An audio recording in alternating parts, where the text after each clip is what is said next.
Tobago's Progressive Democratic Patriots political leader, Watson Solomon Duke, is in St. Lucia for the weekend to deepen bilateral ties between St. Lucia and Tobago.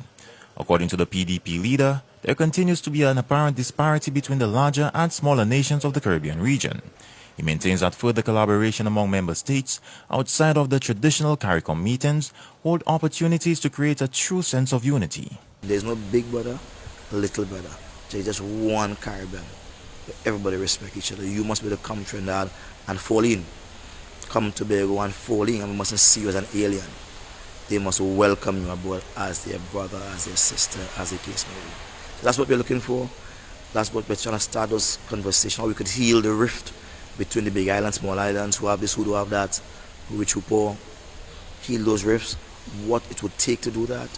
And if I could go back home with that, then in my run for Prime Minister, which may happen in the next few months or few years, I would be able to put forward a proposal on the platform, not just to rebuild Trinidad and Tobago's economy and to create a level of equality for all, but how we could rebuild the Caribbean and create equality for all. Without domination, we must rebuild the Caribbean with full participation. During his 4-day visit, the PDP leader will meet with the Ministry of Foreign Affairs, the SLHTA, and other key St. Lucian businesses and stakeholders.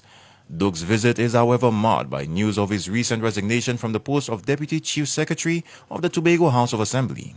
The move comes amid a week-long saga between Duke and Chief Secretary Farley Augustine, which began with Duke criticizing the Assembly in a social media video for abandoning a group of Tobagonians in New York. On Tuesday, Augustine publicly challenged Duke to move a no-confidence motion against him when next the Assembly sits. Some see Duke's resignation as him backing down in the face of this public challenge by the THA head. We put a government in place in Tobago. As a political leader, I did not take the opportunity to become the head of that executive. I placed someone because I have bigger ideas than just being the head. Yesterday was the 15th of September. And from that seats that we won, I removed myself from the executive, the governing executive, on the grounds of principle. I consider myself to be a revolutionary politician, one who is not boxing, one who is not limited by the ideals of the academics or the status quo. I am uncut.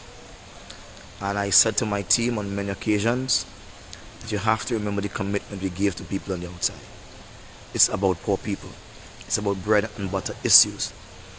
Unless there's more food on the table, unless there's more money in the kitty, unless there is better health care, better roads, unless people life have appreciated in a marked and significant way, then we would have done nothing for them at the end of the day.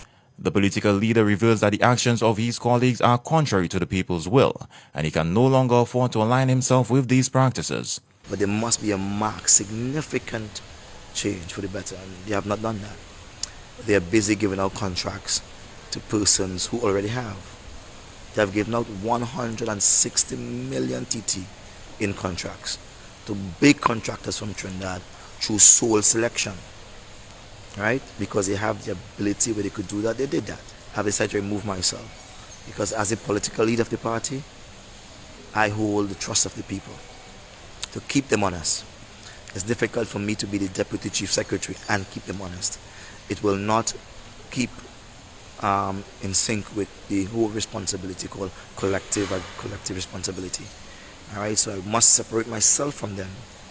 I can now become the official conduit through which people will complain and have their issues addressed. So I expect to address all issues. I expect to have serious changes to reflect the changes that the people need. Speaking at the Thursday press conference at the PDP head office in Barataria, Duke said he does not want to fight Chief Secretary Farley Augustine, whom he fired earlier this week as PDP deputy political leader. Duke fired all three of the party's deputy leaders. For the DBS News World, Jason Darius reporting.